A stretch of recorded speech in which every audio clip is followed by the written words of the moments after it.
Hi, I'm Colin Pink and we're here with Hans Zimmer Live in Vienna, just taking over the AVB system that we're using. This show is quite complex compared to sort of most arena shows in that it's about 340 channels on the input side because it's a massive band and they all play multiple instruments.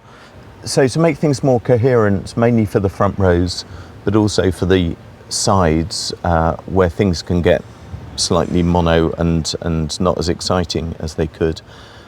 We time align all the areas, as I say.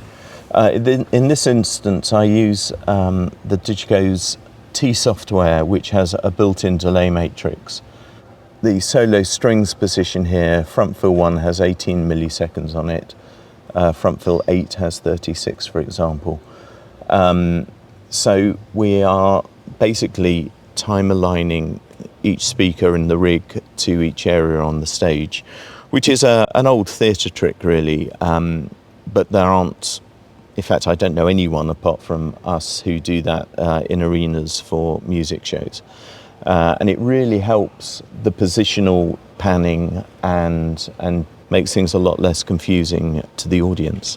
So historically we've run on MADI, and when Digico made some Milan cards for the DMI slots, we thought that's a more elegant solution. It gives us more flexibility, and we're running at 96K, and so we've got the Milan card that runs across to the L-Acoustics processor rack, and then yeah, we just stay in that format all the way to the amps. We're trying out these new interfaces, which is USB-C to Milan. What's amazing about them is the simplicity. It's a box, there's no buttons. Locking USB-C, so you don't have any problems there. And we're using it for playback, measuring, etc. So about our PA setup, we have a complete L-Acoustics rig, going digital all the way. Colin already mentioned he is sending me all the signals in AVB Milan, which I distribute to all the outputs, to all the channels, to all the amps that we have. So we do have a total of 28 outputs from Colin. That is even in the maximum setup going out to 35 different outputs on my side, which is pretty cool with the digital world, with the AVB Milan, that we can really send any signal anywhere we want. So the setup that we have is, of course, we have a left-right speaker hangs, we've got some center hangs, and that's all amps on the stage side, but of course also divided from a left and a right. We've got a lot of stops, front fills in the front, and that is also even another amp rack, so another distribution of channels. We've got delays with some flown amps, also AVB Milan network going over there. And we got a total of 4 L-Acoustics P1 processors. That's all AVB Milan. So I got 2 over here in my drive rack. I got 1 on stage right and 1 on stage left in the amp racks. That helped me with distributing all the channels. The cool thing is now with this new interface is I can just send any signal that I want to any speaker that I want to listen to. 2 streams, 16 outputs. I know it's not the 35 outputs I have in total, but it is more than enough to reconstruct the signal chain that we have from front of house. So I can already test a lot of stuff before even the desk is connected to my setup. So here we're at one of the amp cities. We are at the amp city on stage left at the moment. We've got all the amps up here. They're all AVB redundant, primary and secondary. We've got 1 more extra P1 that's also doing an extra AES fallback if in any case 2 network streams would not work anymore. You can't see the switches unfortunately because they are all worked out in the back, but they are all on L-Acoustics LS10 switches, which is one of the most easiest switches to work with the AVB Milan protocol because it's really plug and play. Yeah, like we told before, it's completely digital from there, going over here over fiber, and at the end we have an electric signal going to the speakers. But until the amps, it's all digital. So we have a total of I guess it's 68 or 69 amps at the moment. Most of them are, or a lot of them are LR12Xs, 4-channel amps made for the main rig, so the K1, the K2, all the subwoofers, they're all on the LR12Xs.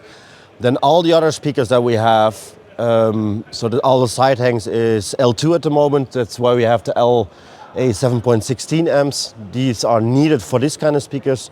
So the cool thing is about, for example, our front fills is that we have these 16 outputs. We have 10 front fills coming from one amp. And I even have the possibility to do some extra front fills, some extra speakers out. That's now in a 2 rack unit amp.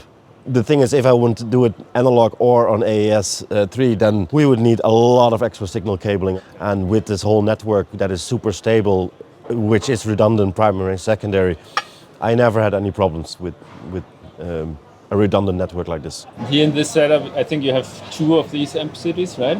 Yeah.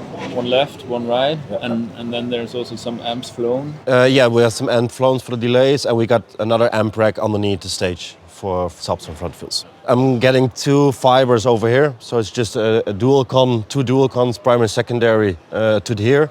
From here I go cat to the other side, and from the first switches I go cat to underneath the stage.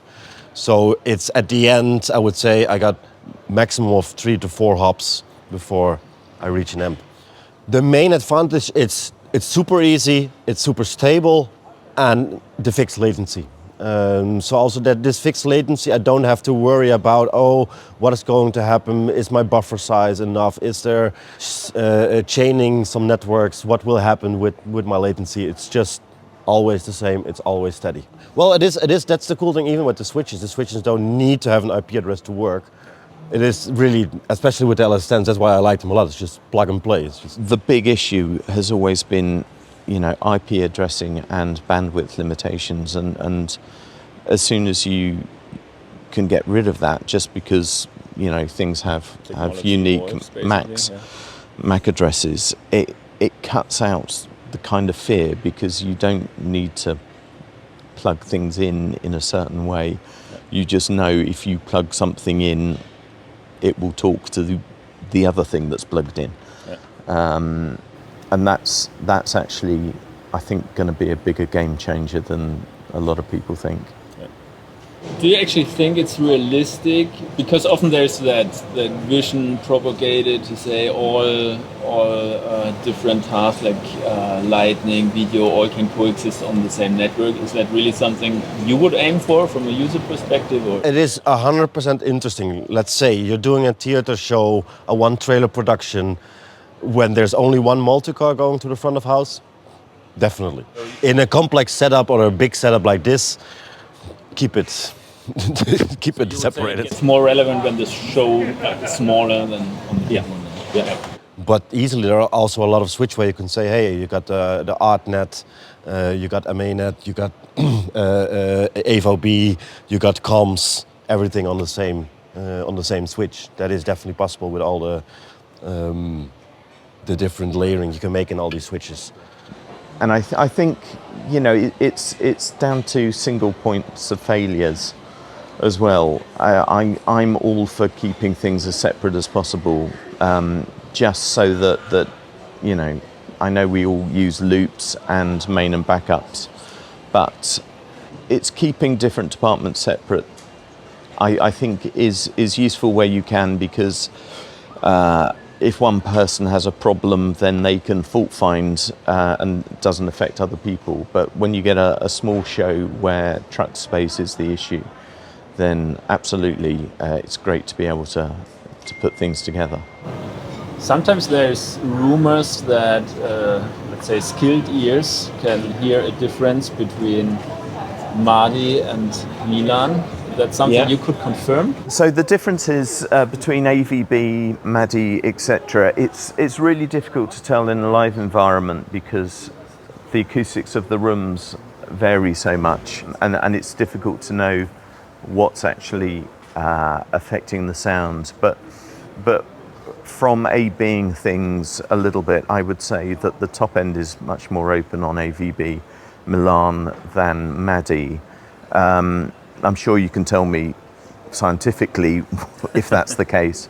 I think the bottom end doesn't change that much, but it just feels like there's more headroom in the top end, if that makes sense. It makes a lot of sense, and it matches exactly what we figured out. There's an AES paper written by Morten Laaf, Henning Kaltheuner, and Genio Kronauer, so different companies, L-Acoustics, D&B, and the independent consultant. And you can really show that the timing behavior you get from the PTP protocols when comparing PTP version 1 used in Dante, PTP version 2, and GPTP, which is used in Milan. GPTP gives you the most accuracy.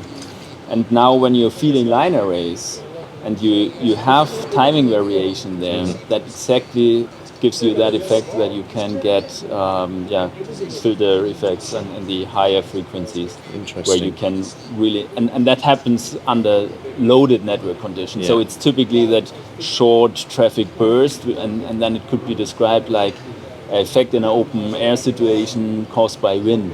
Yeah. And then it's gone, and you struggle to describe where it's coming from. It's hard to troubleshoot. But it can be shown that a high network load situation can exactly cause those effects in line arrays. So especially when you feed individual channels into the system, that starts to matter. That matches exactly your observation. Yay! I've still got it. So here we are on stage, set up for the show. So it's a slightly deceptive in that this whole wall of synth and synth platform actually moves back in the show, and then 2 drum kits come out. So hiding under there are 2 drum kits, as well as a big percussion section over here with a woodwind. This is our kind of woodwind station over here. With guitarists, bass. Hans's main station is in the middle, and then the other side we have another bass player, another guitarist, 3 violins and a cello, electric and acoustic depending on the pieces. And then up above we have another keyboard section and a 16-piece choir, 6-piece horn section, and what else do we have? How much of the synths is just show as a visual element, and how much of that is really in use? Well, everything you see is used. Okay. So That's awesome. that main synth, which is actually 10 separate units. Interestingly, Hans got the designers to essentially bus them together. So there's a load of multi-connectors on the backs, so they can bus whatever units they want together. So any patching on the front is per unit, if you see what I mean, and then the patching between is done on a multi-core, which is a really elegant solution. But it's a massive thing. And then, yes, there's another 3 keys or 6 keyboards here. So there's a lot of keyboards, which is funny actually, because from a mixing point of view, normally you're mixing away and you go, oh, the keys are too loud, and it's that stereo channel there. Whereas in this case, I've got about 2-3 layers of potential keyboards that are too loud. So in rehearsals, that was the big kind of priority, was learning who's playing what on what synth, and what the individual ones sound like. So now, me being a network guy, I see a lot of analog cables here, right? So what's your opinion on that? Do you think Milan should make it more into the stage, up the signal chain, or? Yes, it's really interesting, because there were many conversations on this particular show of how much should be on stage and how much should be off stage. Because there was a thought that actually all you want on stage is a keyboard and a network MIDI to a big rack off stage with all of the synths.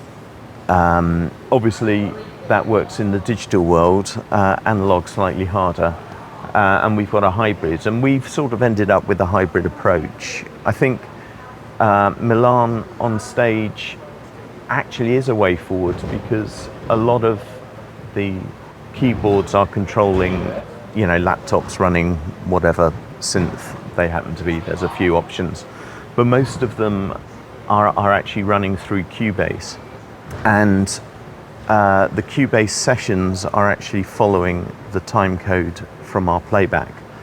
So we're doing a lot of the patch changes for the players on stage automatically. So it seems that a lot of the workflows are already digital, yes, but the interface to you is in many cases still analog. Right? Analog, absolutely. Yeah.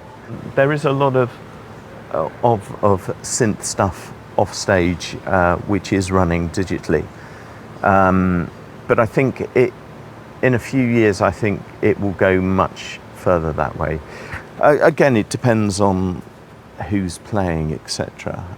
There will be a mix, but for many bands out there, I think it's much easier to just go digital straight out of. At some point, you need to convert, right? So it's also just a matter of at what point you do the conversion. Do it as early as you can, I would always say. But it's funny though, because there is something very reassuring about an XLR cable. It's not overworking.